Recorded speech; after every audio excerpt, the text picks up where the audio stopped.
We're exploring the Sichas, volume 22, the Sicha number 1 for Behar.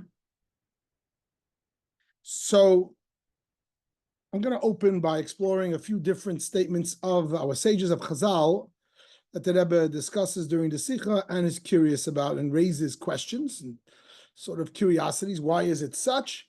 And then we'll move on to the Rebbe's explanation. So in front of you on the screen, you have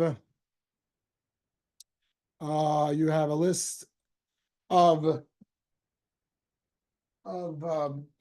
different sages, different statements of our sages, somewhat unrelated. So let's go one by one. So there is a Zohar on this week's portion.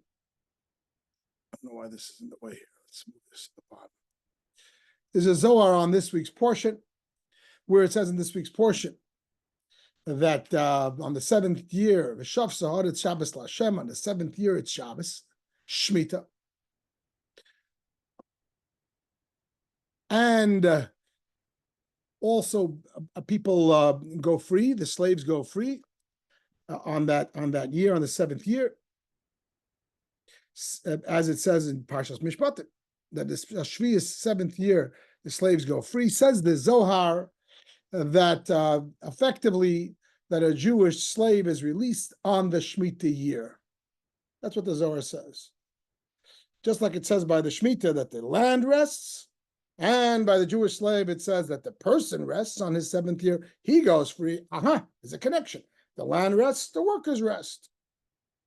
It's much more wordy, but this is the bottom takeaway of the language of the Zohar, that every Jewish person, Badi Yisrael, Naicha b'Shmita, he should get the rest on the Shemitah, because Naicha da'ara, Itzricha abda Naicha. When the land rests, the slaves should rest, and therefore it should coincide. On the sabbatical year, the land rests. You're not allowed to work the field. The workers go home. The Shemitah, the slaves go home, which we know on the 7th year. Says the Rebbe that this is asked by many commentaries. This is completely strange, because we know the halacha is that while the land rests on the sabbatical year, the slave is not released on the sabbatical year. The slave is released on their own 7th year, whenever that was. A slave works for 6 years and goes free on the 7th, his 7th. He doesn't have to go free on the 7th year that is the communal Shemitah year. So there's really no calendar correlation between the freedom of the fields from work and the freedom of the slaves. The field is on the sabbatical year, which is a set date every 7th year, and the slaves go free on their 7th year, which is not set at all. It's only set by when they started their servitude. Very strange. I mean, the Rebbe says this is asked by many commentaries. It's a famous question, but the Rebbe is going to give a very novel answer to it. Okay.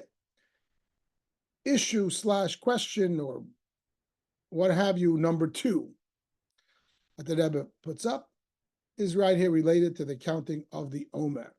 We're highlighting this. It says in the Torah, it's last week's portion, He's supposed to count from the morrow of the Shabbos, Sheva Shabbos Tmima, 7 complete weeks. This is introducing the concept of Sfiras HaOmer. Now we know, it's very well known, that when it says the morrow of the Shabbos, it doesn't mean Shabbos. It means Yantif. We don't start counting the Omer the day after Shabbos on a Sunday. No, we count the Omer the day after after Pesach, after the first day of Pesach.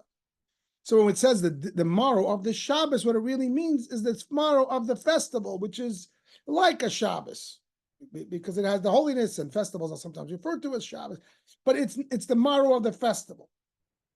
So if Pesach falls out, the first day of Pesach falls out Shabbos, you start counting on Sunday. But if first day of Pesach falls out on Sunday, you start counting on Monday. So, and this is a well-known thing from the Talmud and the Medrash, that the morrow of the festival does not necessarily mean Shabbos. The Sadducees, who basically heretics who did not buy into the oral tradition as holy from God, and they strictly stuck to the letter of the law of the Torah, of the Bible, the written Torah, they mistakenly held that no, Sfiras HaOmer always has to start on Sunday. The verse says the morrow of the Shabbos. And in their world, Shavuos is always on a Shabbos, because the Omer starts on a Sunday and it goes for 7 weeks and ends on a Shabbos. I'm wrong. It will end on it will end on a Shabbos, so Shavuos will be Sunday. It'll be Sunday. So in the Sordasi world, the 7 weeks always starts on a Sunday and ends on a Shabbos. So Shavuos will always be on a Sunday. But that is not the truth. And the oral Torah, which comes from Hashem, clearly tells us, this is in the Gemara, it's in the Medrash, that no, the morrow of the Shabbos does not mean what it says. It means the morrow of the festival. And the obvious question is, so why does it say it? Why doesn't it just say the morrow of the festival? It would have been a lot easier, and you would avoid the issues of the Sadducees. Says the Rebbe, there is a Medrash which says that the language, the morrow of the Shabbos, is teaching us that there's something special about when it is actually not just the morrow of the festival, but also the morrow of the Shabbos. Because the Medrash says that the language of the verse is, count for you on the morrow of the Shabbos 7 complete weeks.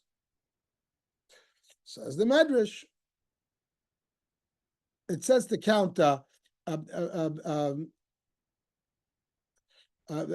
complete weeks, and then it says to count 50 days.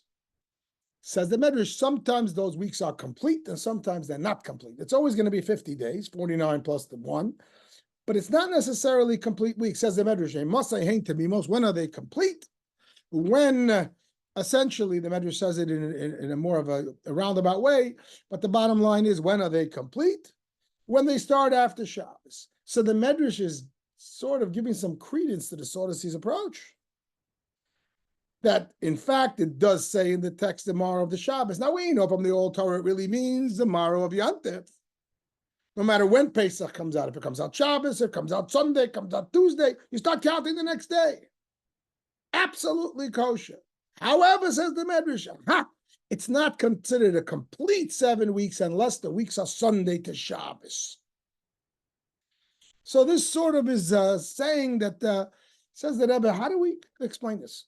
We just finished saying that we don't go along with the Sadducees. And Mar of the Shabbos does not mean Mar of Shabbos, it means the Mar of the Yantif. So the question is, why does it say Mar of the Shabbos? Now you're telling me the other side, well, it doesn't mean the Mar of the Shabbos, but it does. Because if it's the Mar of the Shabbos, the mitzvah is even more complete. So now you just confused me completely. And now you gave the Sadducees a real strong leg to stand on. That when the Torah says tomorrow of the Shabbos, it in fact means that there's an edge when you start counting the Omer on Sunday to Shabbos. The Sadducees have a point. It's a complete counting. Really? Is it less kosher if it's from Tuesday to Monday? Of course not. That would be a Sadducees approach, which is heretical. And yet the Medrash says it. So what does it mean? That it's only complete if it's Sunday to Shabbos, otherwise it's incomplete? The football fans here know that incomplete is not so good. If it's an incomplete, you're out. So you're telling me that if it's not from Sunday to Shabbos, it's incomplete? Only if it's Sunday to Shabbos, it's complete? That's a big problem. That's a sort of Sadducees approach, chas v'shalom. And yet it says it in the Medrash. So what's going on? In fact, in halacha, we know that when it says in the Torah 7 complete weeks, it has a different meaning. And what is it? It's brought in halacha, various meanings to that phrase, 7 complete, the idea of complete. Number one is you got to count all 49 days. If you miss one day, you sort of missed it. If you miss one 24-hour period where you didn't do it, you're like done. That's one point of the completeness. So that's what it means. The other thing complete, that you have to start counting at night, since the Jewish day starts in the evening. So it's 7 complete weeks. We start counting right at night. We don't count in the morning, so that we get the complete 49 days, 49 full complete days. So the word complete has many meanings. Why does the Medrash throwing in this additional meaning, which seems to lean to the Sadducees? What does that mean? Again, even without the counting being from Sunday to Shabbos, without it being the morrow of the Shabbos, it's still a complete mitzvah, is it not? Is it incomplete? Is it not accomplished? For sure it is. So why would the Medrash say that this is not complete? And what is the Torah in general doing with this whole seemingly very confusing phraseology, morrow of the Shabbos, when it really means morrow of the Yom Tov. I want to right now just give a hint to where the Rebbe is going with this, because this is really the essence of the Sicha. The Rebbe is going to introduce the concept that you can do something that's complete and it can be more complete. The choices are not only necessarily in Judaism complete and incomplete, like in football. And we have that in halacha too sometimes. We'll have the complete and incomplete. And it's complete is good, incomplete is not good. It's not kosher, it's not valid. You didn't do the mitzvah, which is the obvious concept. But here the Rebbe is going to introduce in the Sicha that is, and this is the thrust of the Sicha, Judaism. If you look in halacha, the Rebbe gives numerous examples and types of examples. Something can be complete, and it's wonderful, and then it can be more complete. And that's going to make sense of this particular issue, that even if you count the 7 weeks from whatever day they start, it's 7 complete weeks. As long as you counted all 49 days and you counted from the night, it's complete. Says the Medrash, there's a higher level of complete if it's from Sunday to Shabbos, and that's why the Torah used that language, morrow of the Shabbos, even though it's referring to the morrow of the Yom Tov. But I just jumped ahead just to give you a little sniff of it, but let's get there as we get there. But that's going to be the essence of the Sicha, complete and more complete. Okay. Another issue the Rebbe raises in the Sicha, which is a little strange, that we find that the Talmud says Shavuos, at a time when they would make the calendar based on the sightings of the moon, can be either on the 5th, 6th, or 7th day of Sivan. And the Rebbe says, how does that work? We know that Shavuos has a strong linkage to the giving of the Torah, to Matan Torah, and Matan Torah was on the 6th day of Sivan. There's a debate in the Talmud if it's the 6th or the 7th, but we go by the fact that it's by the 6th, so let's stick with that for the argument. So if the Matan Torah was in the 6th of Sivan, how could Shavuos come either the 5th, 6th, or 7th? Now, even though if you look into the Torah itself, nowhere in the Torah does it say Shavuos is the day of the giving of the Torah. Shavuos in the Torah is the holiday of the counting of 50 days from Pesach. However, we know in Chazal, in our sages, and in the Gemara Yerushalmi, it's very explicit that these two are really connected. And in fact, those 49 days are not just random, they're counting from Pesach because the Jews were counting down. Even though now it's connected and linked to something seemingly different, that we're counting from the day after the bringing of the Omer offering. But it's really one and the same. The Jews were counting down or counting up, as it were, to receive the Torah. So the 7 weeks and culminating in Shavuos is clearly related in many classic Jewish sources with Shavuos and with the giving of the Torah. In fact, in our prayers, we call Shavuos Zaman Matan Toratenu. So how could it be that Shavuos can be on the 5th, 6th, or 7th when the giving of the Torah was on the 6th? This is only true, by the way, parenthetically, when they did the moon by the sightings of the witnesses. And we wouldn't know if a month would have 29, 30 days until the day of. So the way it would work is that if the months of Nisan and Iyar were both 29 days, which could happen if you go by the sightings, so then Shavuos would be on the 5th day of Sivan. If the month of Nisan and Iyar both have 30 days, which could happen if you go by the sightings, then Shavuos would land out. I just said it backwards. I'm sorry. If the month of Nisan and Iyar had 29 days, so Shavuos, if Nisan and Iyar have 29 days, so Shavuos would be on the 7th of Sivan. If Nisan and Iyar have 30 days, Shavuos would be on the 5th of Sivan. And according to our calendar, which now has it established that Nisan has 30 days and Iyar has 29, so we split the difference, Shavuos will always come out on the 6th of Sivan. So today we don't have this issue. But nevertheless, says the Rebbe, what's the point of this? How is this allowable? We don't have any other holiday which commemorates an anniversary of an event. And it could be on that day and it could not be on that day. How does that make sense? I'm not saying Shavuos doesn't have other themes, but a big theme of Shavuos is the giving of the Torah. It should align. Another interesting thing, which is a little curious, or great, very curious, that the Rebbe brings, we find the Mishnah discussing the temple service. And the Mishnah speaks about those who were temple officials in charge of various things in the temple. There were all kinds of things, jobs that were given out to the various families of the Kohanes. And also there were officials in charge of different departments. And the Mishnah gives a list of all of the names of the people in charge of these departments. As an example, Yochanan ben Pinchas, he's in charge of the tokens. These were like little stamps, tokens that you would give if you would buy these tokens that you're going to get an offering, a Thanksgiving offering, a sin offering, or that offering, and then you go cash it in to get the actual animal. So there was a guy named Yochanan ben Pinchas in charge of the tokens.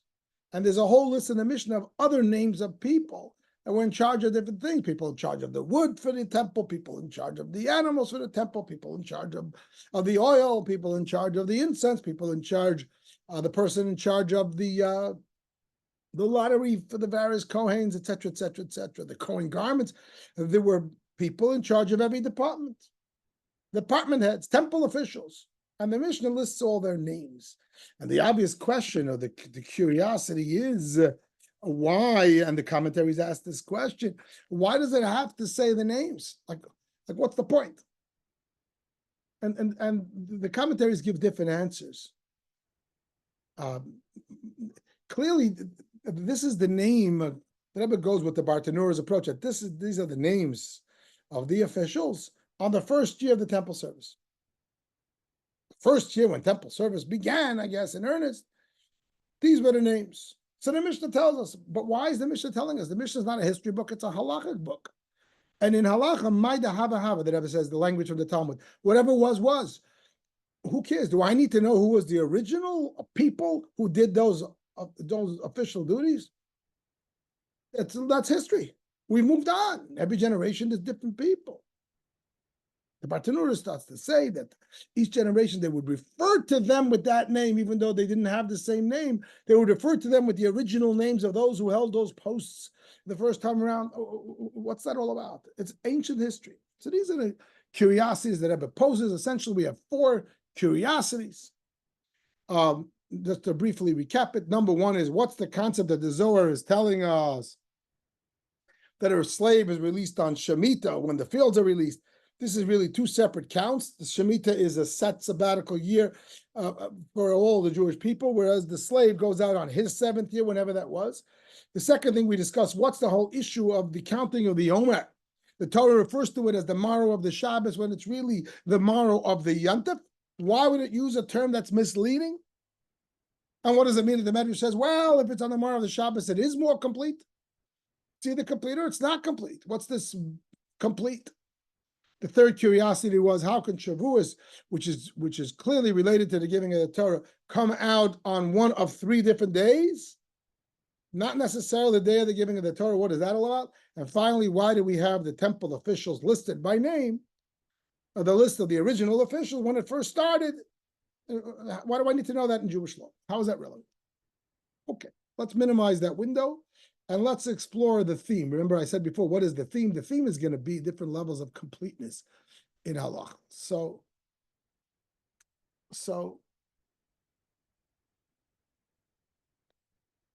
the Rebbe says, let's explore. This is a fascinating discussion. What's called in halakha lechatchila and b'diavad. We say often that if there's a behavior, a mitzvah that you're supposed to accomplish, there's lechatchila, the ideal way of doing it, and there's the b'diavad, acceptable way of doing it.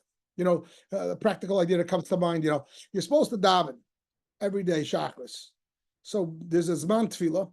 There's a time when you're supposed to daven before a certain, a couple of hours into the day. But then, if you daven shachris before noon, it's acceptable. You still did your prayer. So that's called lechatchila and b'diavad, the ideal time for the mitzvah, or the ideal behavior, and the acceptable behavior. And this is very, very common. You open up the Code of Jewish Law, the abridged religious Code of Jewish Law, very often it will say, try to do this, but if not, this is also okay. After the fact, that's what b'diavad means.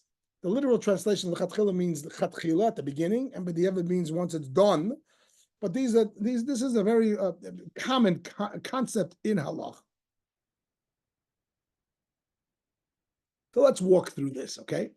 The Rebbe says that generally speaking, the the CW, the conventional wisdom would be that the concept of the chatchila b'diavad, the ideal way or acceptable way of doing the same mitzvah, applies only in rabbinic mitzvahs, not in biblical. Because in biblical, it's either good or it's not good.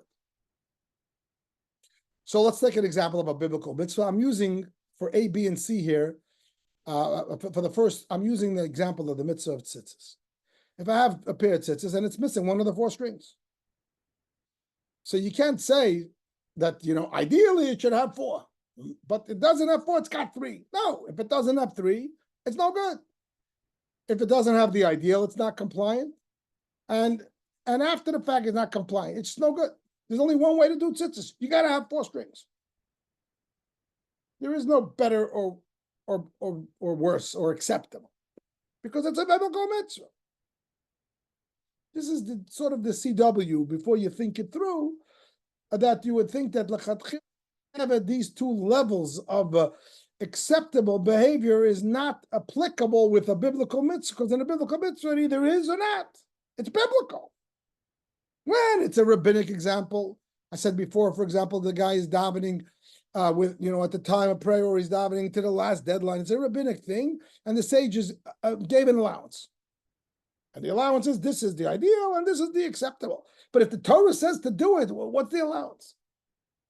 This is the CW. The Rebbe is not going to remain with this, but this is the.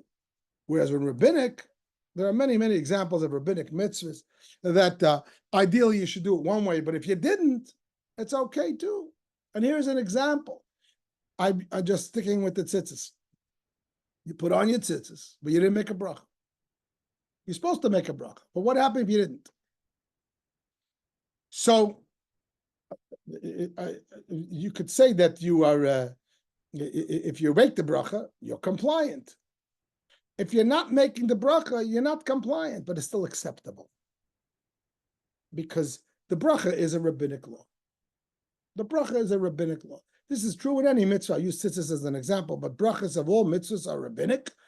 Say they could be with your tefillin and with the shofar and any mitzvah. You did the mitzvah. You just didn't do the rabbinic piece. And therefore, when it comes to the rabbinic piece, it's not as binding, let's call it, as the biblical mitzvah. And no one could say you didn't do the mitzvah because you did. So this is the conventional wisdom, that what is the concept of lechatchila b'diavad, the ideal way of doing the mitzvah, and the acceptable way, that I did the biblical, but I didn't do rabbinic. Or within rabbinic examples itself, as I said before, with prayer.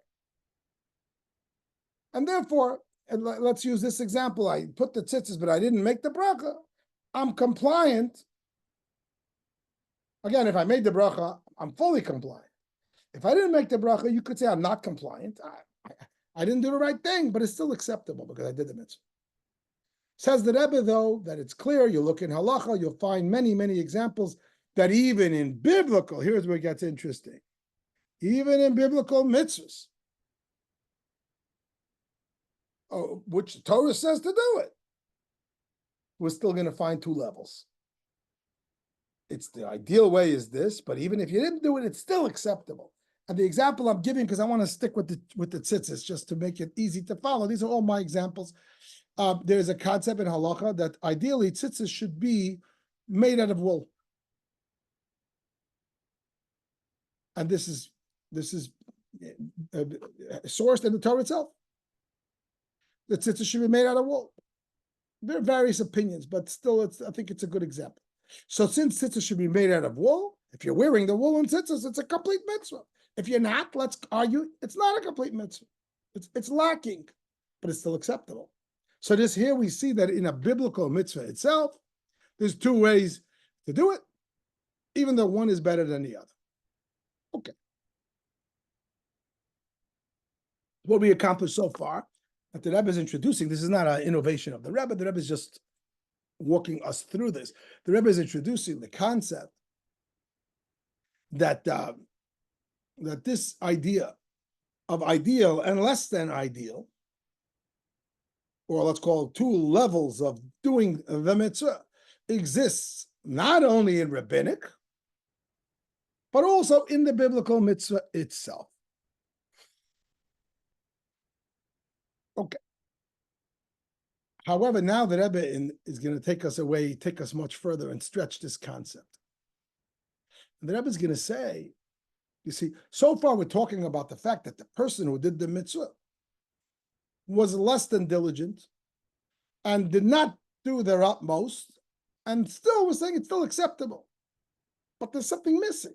The guy did the tzitzis, but he didn't make the bracha, or he didn't use the woolen tzitzis. To those opinions that hold that it's not complete. So you could say the person did something wrong.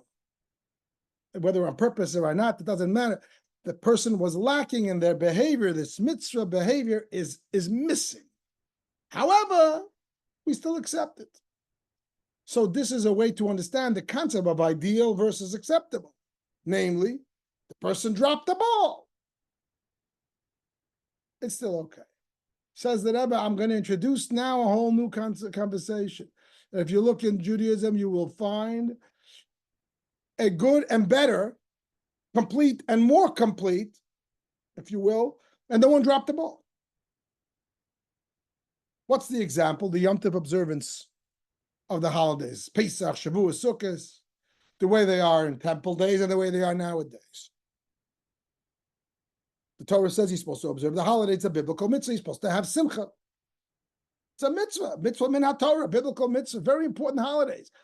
However, one understands there's a total different observance today versus temple days. Temple days, everyone brought an offering, Shalom Simcha, the peace offerings of joy, and Olas Re'iyah, the mitzvah, the offerings that they brought because they were coming for the pilgrimage, and the mitzvah itself of doing the pilgrimage, forget about it.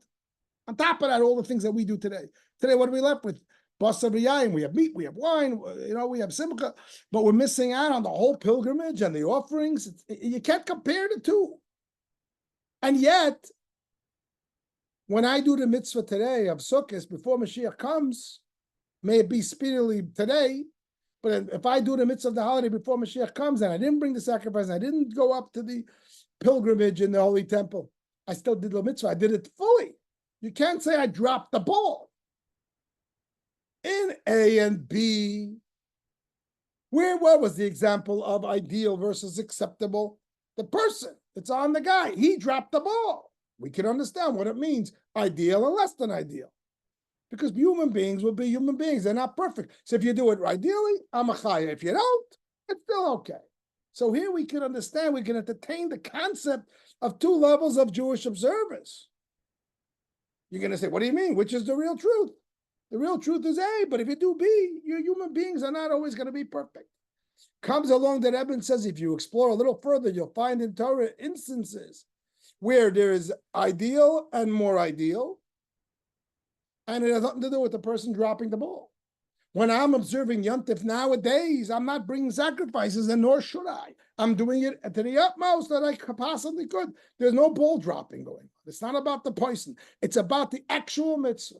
The mitzvah, the way it's defined now, is different than the way it's defined in temple days. And there's nothing you can do about it except cry, we want Mashiach now. But for now, we have these two levels of observances. And that's why when it comes to the observance nowadays, I'm not calling it not complete. You can't say it's not complete. It's complete, except I use the word compliant. I'm not going to say complete because something's missing. We even say it in our Musaf on Yantif. V'sham nasa kemitzvah lefanecha kemitzvah tzitzonecha. Then we'll do the mitzvah fully. So I'm not even going to call it complete. But you see the difference is a little different. In A and B, there was compliant versus acceptable. That's very different.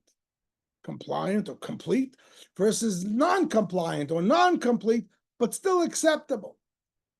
When we're talking about the holidays of the way we observe Yom Tov today, and we observe Yom Tov in the temple days, nowadays I can't call it complete, even though it's completely compliant. Not acceptable, it's compliant. Temple days is complete.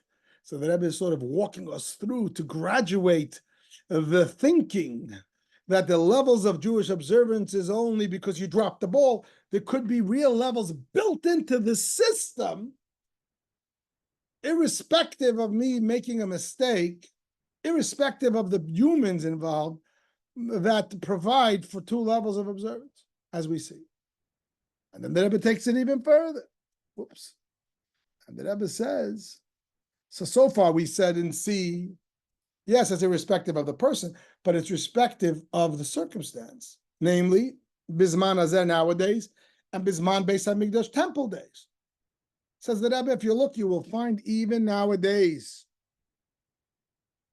all the time, two different parts of the same mitzvah, two different applications of the same mitzvah, and they are totally different, namely the Yontif and Chol HaMoed.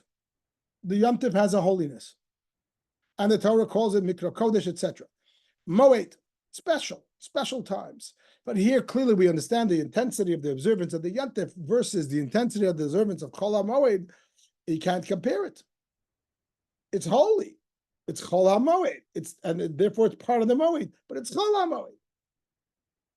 So the Rebbe says it's the same mitzvah. It's not another mitzvah to observe Chol HaMoed. It's the mitzvah of observing the Moed, the festival of Sukkot or of Pesach. But within that itself, there is the way it's observed in the Yontif days and the way it's observed in the Chol HaMoed days. So here you have, what are you going to do with this? So you have two levels of holiness and two levels of observance within the same mitzvah.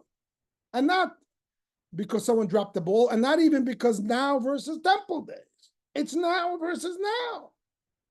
See, you can't say compliant versus complete. It's complete and more complete. Some of this is my own language, but this is already clear in the Sicha. This is the point the Rebbe is trying to take us to. When I say I observe Chol HaMoed with not the same level of simcha or whatever, of holiness that I observed the Yontif, you can't say that I was just compliant. I was complete. That was a complete Chol HaMoed, and a Yontif, it's a different complete. So you can almost call it complete and more complete, if you will, which is built into the Torah itself. So the Rebbe is sort of taking us into a new way of thinking about this concept of lechatchila and b'diavad, and how Torah has levels upon levels, not just imperfection to perfection, or no good to better. There's better to best. And sometimes beyond even the choice of the person, the mitzvah itself contains the various levels of perfection, intrinsic, built into the system. It's not up to you. And it's not even up to the circumstances. It's just the levels that are constant, built into the system. And then the Rebbe says, to my thinking, this is the same idea. This E is the same as D. However, here it is not in one mitzvah. Like Yontif Chol HaMoed is the same mitzvah, but it's actually different mitzvahs that have the same theme, and we see various differences between them. An example the Rebbe gives is the mitzvah of remembering Exodus. We have that mitzvah every day, and we have that mitzvah at the Seder night. It's not the same mitzvah. It's different mitzvahs in the Torah. But obviously they have the same theme. And we find that obviously their observance is very, very different. There are many halachic differences. Every day we have to remember it. We don't even have to recite it. Verbally, Pesach we do. Furthermore, every day we just have to remember it briefly. On Pesach, it has to be with a question-answer situation with our children, and it has to be related to the story. So here we have again even similar, but yet different. That we have two levels of completion. Again, here I'm calling it complete and more complete. If I remember Exodus every single day because I say Laman Tiskor, that one line at the end of the davening, or I say it in the Shema, I've done the mitzvah. I don't have the mitzvah of asking the 4 questions and putting down a Seder plate unless my mitzvah is not complete. No, it's completely complete. I remembered Exodus on this day. And yet when Pesach comes and I have the mitzvah, a very similar mitzvah of remembering Exodus, and here it's a whole thing. It takes hours. So obviously, again, the concept of complete and more complete, and the Rebbe is in great detail introducing and proving that this is the case. Now that we have this concept, the main focus now should be on D and E, because that's what we're going to use to answer our earlier questions, to my thinking, A, B, and C was just the Rebbe in the Sicha taking us step by step to introduce to us D and E, which mean two levels of doing a mitzvah, either the same mitzvah, D, or E, two mitzvahs which carry the same theme. And in both cases, we have two levels. And not one is acceptable versus not acceptable, versus complete. No, not even compliant versus complete. Complete versus more complete. Once we have that, we're going to be able to answer our questions. The Rebbe says, let's go back to the questions. I'm going to start with the last thing on the Mishnah. The Rebbe said this is not a case of a mitzvah. It's just an interesting teaching about Judaism. And that is, why would the Mishnah tell us the names of the officials in the temple? As we said before, these were the names of the officials in the first go round. Why do we need to know what happened? And it's brought down in commentary from the Bartanura that every subsequent generation, they would nickname the people who had those jobs with those original names, even though it wasn't their real name. Says the Rebbe, there's a purpose to this whole discussion, because this would sort of line up with D, that you could have one mitzvah, one observance, but it could have its perfection and it's less than perfection. The Rebbe is saying that the reason why Yochanan ben Pinchas was over the tokens, a name says something about the person. We know from Rabbi Meir's teachings that he would look into a person's name and derive lessons about the person's soul. So those original names, including Yochanan ben Pinchas, but all the different jobs, those names reflected the soul of the person, that they were suitable for those jobs on the highest level. And that's why they were the first ones. They were the first generation of temple officers, and they fit the job perfectly. In future generations, maybe they fit the job, but maybe not as perfect. So we sort of nickname them the same name to make the point that the fact that they got the job indicates they probably have some similarities to the original people, but maybe they're not exactly on that level. You know, we all know the name Nachshon ben Aminadav, right? The one who was the first one to jump into the Yam Suf when it's split. Sometimes you have a person who takes initiative and does something difficult. We nickname him a Nachshon. People will say, he's a Nachshon. Now, his name is not Nachshon, but we call him a Nachshon because he's following that approach. If his name was actually Nachshon, maybe it would be an indication that he's more of a Nachshon because it's actually his name. Similarly here, says the Rebbe, we're making sense of that Mishnah of the officers. And why does it say their names? Again, this would be the complete and more complete. This would fit into D. The sages of the original one had these names, and those names spelled out their personalities and their souls, and they fit the jobs. They were like the highest level for those jobs. Future generations, they're okay for the job. But if they didn't have the same name, they're complete, but it's not as complete. And the Mishnah is making that point that there is perfection and beyond perfection, and that the first generation, their names matched perfectly. They really had the personalities. This is not a halacha thing or a mitzvah thing. This is sort of a narrative teaching this thing. Based on that, the Rebbe borrows further. So now let's apply this to the counting of the Yomer, which is really one of the main thrusts of the Sicha. And we understand that what the counting of the Yomer can be the morrow of the festival. It can start from any day of the week and end any day of the week. It doesn't have to be Sunday to Shabbos. But by the fact that the Torah uses the word Machras HaShabbos, the morrow of the Shabbos, it is trying to teach us something. And we know from the Medrash, what is it teaching us? That there's a greater completion in the counting if it starts from Sunday to Shabbos, if it's actually the morrow of the Shabbos. And we say, what do you mean? What do you mean it's more complete? And if it's from Tuesday to Monday, it's not complete. It's got to be complete. Otherwise, you didn't do the mitzvah. Of course it's complete. Says the Rebbe, there's complete and there's more complete. And that's what the whole Sicha accomplished for us. And therefore, this section would fit in clearly also in D. What is D? Different levels within one mitzvah. Just like we have Yantif and Chol HaMoed. We have the counting of the Omer on the perfect on the most complete way, which would be if it starts on Sunday. And then we have the counting of the Omer on most years, which is also complete. You can't do any better. You're doing the best you could. Pesach started on Tuesday. On Tuesday, you start counting the next day. It's complete. However, in circumstances which are not up to us, when Pesach starts on Shabbos and the counting starts on Sunday, this is the ultimate complete way of doing the mitzvah, and therefore the Torah chooses that verbiage because the Torah wants to introduce to us the mitzvah at the highest level.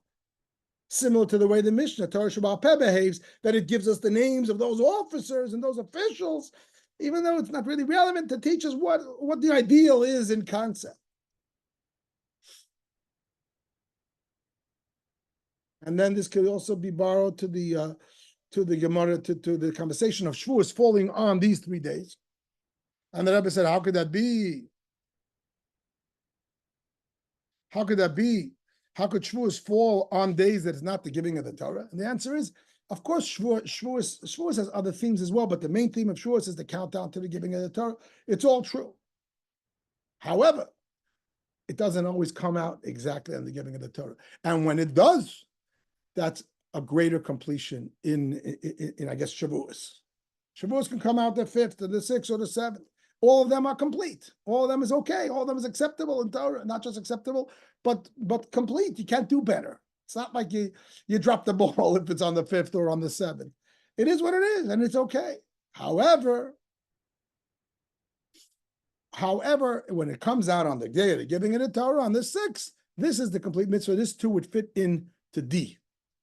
Then this Zohar, which is how the Sicha begins and ends.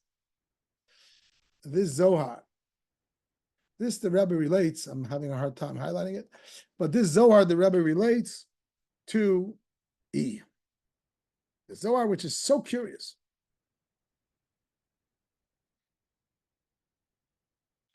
Which is so curious. The Zohar seems to indicate that a Jewish slave is released, and his release on his 7th year is related to the release of the lands for all Jewish people on the Shemitah year. And it's seemingly just not correct. The release of a slave is on his 7th year, not on the Shemitah year. In fact, it's 2 different mitzvahs. That's why the Rebbe introduced E, that you have 2 mitzvahs that have the same theme, but the 2 mitzvahs. What was E? The remembering of Exodus on Pesach night and every day. It's 2 mitzvahs in the Torah. Even though they have the same theme, but one is more complete, one is less complete. And that helps us understand this Zohar. The mitzvah of the Jewish slave being released is a mitzvah. The mitzvah of the lands being released on Shemitah is a separate mitzvah. And the 2 are not related. Your 7th year is not related to Shemitah. It's your 7th year, whenever that was. However, when your 7th year lines up with the Shemitah, now you have an even more complete personal freedom. The Rebbe is saying that the Zohar is giving us a depth here. There's a theme. There's a theme, even though they're unrelated. Why does the slave go free? Because God's in charge, and a Jew can never be a slave. Why does the land go free every Shemitah? Because God's in charge, and the blessings come from Hashem, and therefore the land should be left alone to show you faith, etc. So the common theme is that there's an Eibishter who's in charge, is running the show. It's not up to you, and therefore everything reverts back. It's total freedom. There's no boss except for Hashem. And therefore, ultimately, when the slave goes free on his own, it's because of the same reason. And when does he go free? On the 7th year from his service. But if his 7th year coincides with the Shemitah, it's a much bigger proclamation that God's in charge, because the whole world is shouting God is in charge. And therefore, it becomes highlighted, and this complete concept becomes even more complete. So I don't feel the need to go through the motions here, but ultimately, these 3 would be lined up. I'm going to do it just for the fun of it, in case it helps somebody. Let's see. I'm going to line them up, and then we'll just quickly recap it.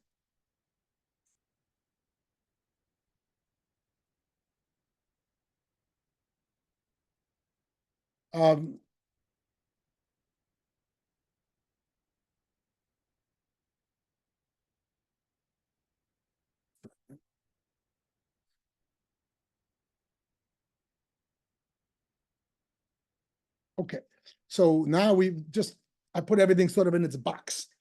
That we have